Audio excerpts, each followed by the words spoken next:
Hello and welcome to Juice with Justin, part 2 of State of the Fitness Industry here in Vietnam, version 2.0.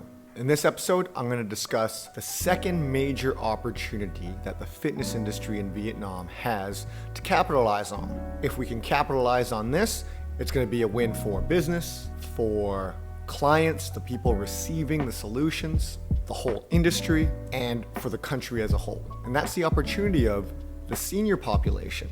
There's big gaps and needs that this population is unaware of yet. While the general population of Vietnam is still young, I think it's like half, I could be wrong, but it's something like half the working population is under 35. The future problem is that this country is going to have an aging demographic, meaning that it's going to follow the path of countries like Japan, China, where the older population or the senior population is going to make up a larger and larger piece of the demographic pie. That means this is going to be a huge market, like a huge total market, huge amount of people as time passes over the years and the decades. In general, this population is also going to live longer because of advances in healthcare and technology and quality of life here in Vietnam. Problem number 2. Currently, the solutions for helping this population are more passive and reactionary.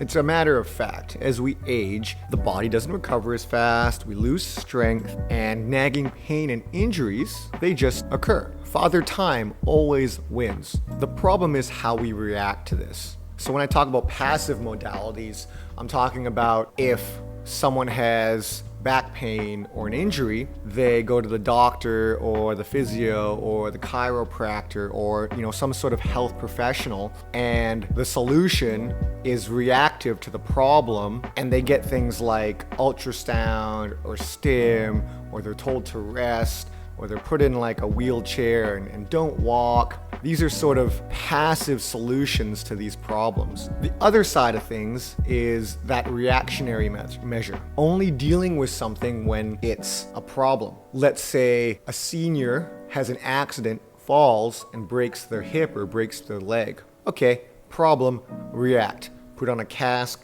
take some rest, see the doctor, things of that nature. We need to be a bit more proactive when it comes to that problem. Could we have done something prior to that attacks the cause of the problem and not just the problem itself? It'd be like someone's bleeding and the reaction is to stop the bleeding, put a band-aid on it. But was there something that caused the bleeding in the first place? Like, was there a knife out there that we could have concealed? Or here's another example. You get a burn because you touch a hot pot of boiling water.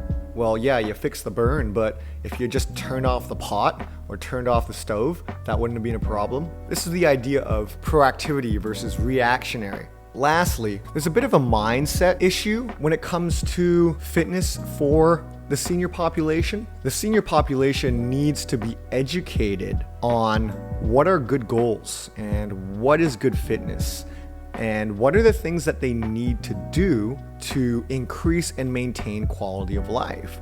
Because when one gets older, that's the biggest issue. Like, we can live longer, but can we live that time with a good quality of life? Being mobile, doing tasks, not having to depend on someone else, and being a burden on your family. Those are the things that are needed. And that education and coaching and change in mindset starts now, and it takes a team effort. It takes the individual, so the person, the client, to buy in. It takes sons and daughters and granddaughters and grandsons doing different and positive and beneficial things and activities in fitness so that they can see, hey, this stuff's working. Maybe it's going to be good. Maybe I should do that as well. And it needs to start now. Because if it doesn't start now, like I said, one of the problems is we're going to have a large senior population in the future. If we don't start making those changes in education now, it's going to be a problem come 10, 20 years from now. We got to plant the seeds of change now. Okay, so I brought up these problems. Let's deal with the solutions.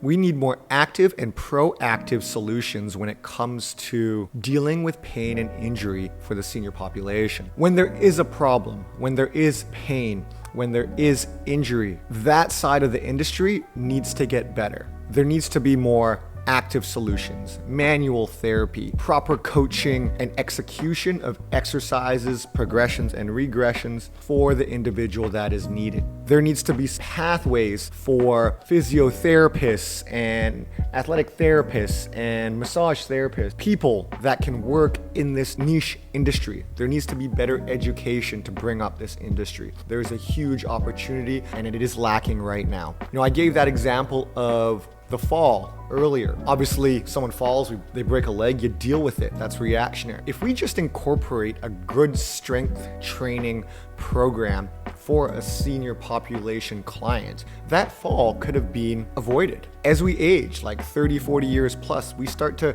decline in strength. We start to decline in coordination. So that means our body's ability to handle and react to the forces placed upon it decreases. So you can imagine when someone steps funny and they might lose their balance and fall. Well, if we just maintain strength, if we maintain coordination, that wouldn't happen. A recent study, don't quote me on it, but done in the past, was that if you just increase the coordination of a senior client, it decreases their likelihood of falling by like 2/3. That's huge. One ways that they did this was they literally just added power training into their daily activities or into their routines. So they do things like pass a volleyball or soccer ball into a wall repeatedly, just having that coordination for the system to act together. We need a proper strength training solution for the senior population so that we can increase and maintain their quality of life. And by doing this, we're going to reduce the burden of the healthcare system, burden of families, and allow our elders to be more independent, live a higher quality of life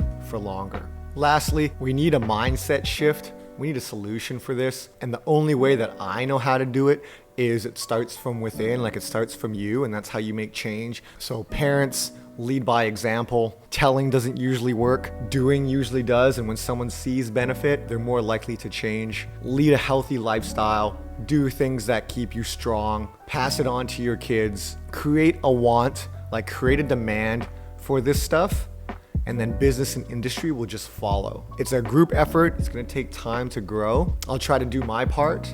You can do your part. So let's all do our part to bring up this coaching and education and teaching factor so that as our generations get older and the new generations come in, we can all be in a much better place together. That's it for this episode. Stay tuned for the next one where I cover the third big opportunity in the fitness industry here in Vietnam, and that's the youth population. Thanks for joining this episode of Juice with Justin.